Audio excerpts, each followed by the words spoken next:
Esava, this is GFLaserable from GamerFusion.com, and welcome guys to another Division video. Today we're going to be talking about one of the things a lot of us have been asking and questioning about, and that is the skill tree and how does the skill tree work. So today we got a Q&A video from the Division, and a couple good questions were asked, but one thing I do want to pay attention to is the skill tree. I know a lot of you have been wondering what the skill tree, how does it work?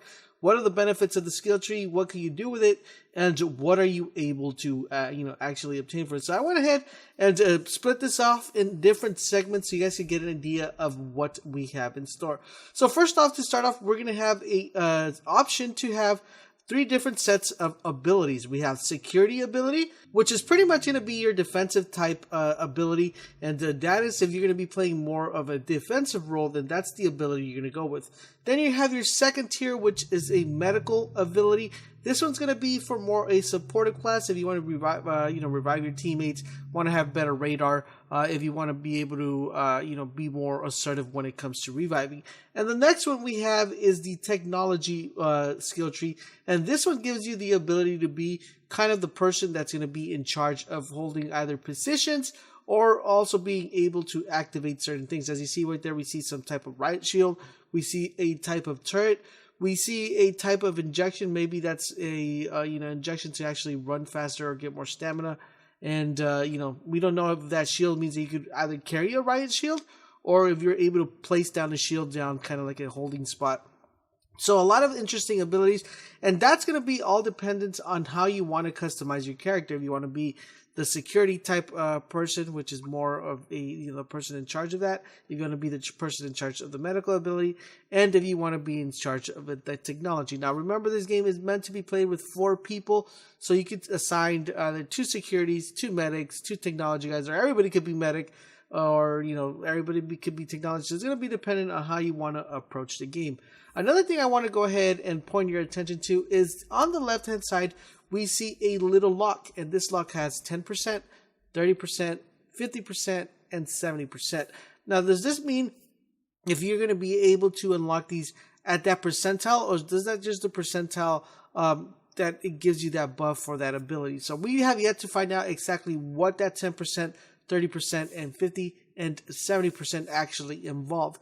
Now, the question you might be asking is, how do I go ahead and activate these abilities? So that's where I want to go ahead and point your attention to next, is if you look at the bottom of the ability, it says equipped 0 out of 3. So you have 3 options to equip this. You could either equip it with the left bumper, you could equip it with the right bumper, and there's an ability you could actually equip with pressing left bumper and right bumper as well. So that gives us a set of 3 different types of abilities we could equip. Now, I believe the left bumper and the right bumper might be an ability that would allow you to probably use some type of super or some type of mega ability.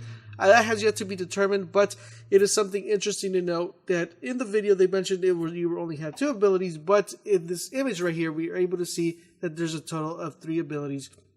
Maybe you equip 1 ability, a second ability, and the third ability is probably a super or maybe a combination of both. Who actually knows? But we have yet to find out. Next up, I want to go ahead and point your attention to actually the skill power.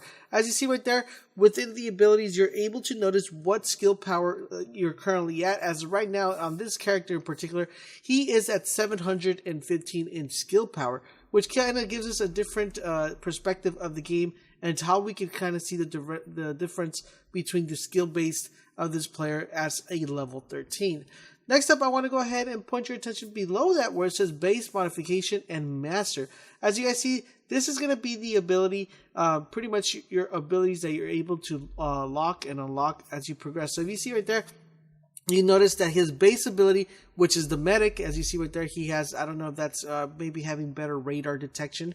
And out of that base ability, he's able to add different types of modifications. As you see right there, we have a little heart, we have a little dot, and then we have another circle right there. So I'm pretty sure maybe the modification would be on this one, you're able to hear heartbeats. And then the other one, which is the one with the dot, you probably are able to actually pinpoint where enemies are up in the map that don't show up in the map. And the third one, I have absolutely no clue because it doesn't really give you a defined, it doesn't give you any additional icon to pick that up. So from that base ability, pretty much from that detection medical ability, you're able to build it up into modify it and assign it a specific mod. Now, I don't know if each mod will get assigned to it or if you just have to pick one out of those three to assign it to that base ability. Because if you notice on the bottom of the screen where it says select skill and then assign mods, right there you'll be able to assign a mod to that specific ability. So for in this case scenario, since we have the medic ability, we are able to pick which mod we want to assign. And we want the heartbeat one. That's just speculation because I'm not 100% sure if that's heartbeat or the one that has detection of radar with the enemies active. So that's kind of cool. And then after that, I want you to also notice that not only are you able to do that, but there is an ability on the right-hand side that says Master. And that Master ability is pretty much locked as well and has a little crown and it says 100%. So that means after you unlock each modification, do you go ahead and get that ability at 100%. So a lot of interesting information we just get from just this one still image. You'll also get a description about the abilities and how they work. So it says sends out recon pulse that marks hostiles and allies through walls and covers. So that's pretty much the description of the ability or the radar ability. But one cool thing we want to know is right there where it says type, base, and bonuses. So as you see right there, currently the range is at 0.6, and then you have the duration at 0.7, and the critical chances at 1.1, and critical damage at 0.2.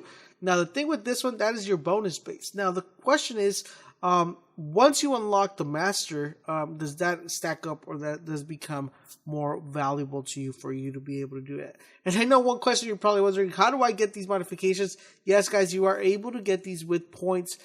Pretty much, I'm assuming it's going to be similar to any other type of game. As the more you level up, the more points you accumulate.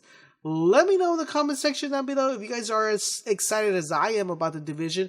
If you guys have any questions, please let me know regarding the Division. Let me know in the comment section down below. We'll try to get them answered by Ubisoft and also the Division devs.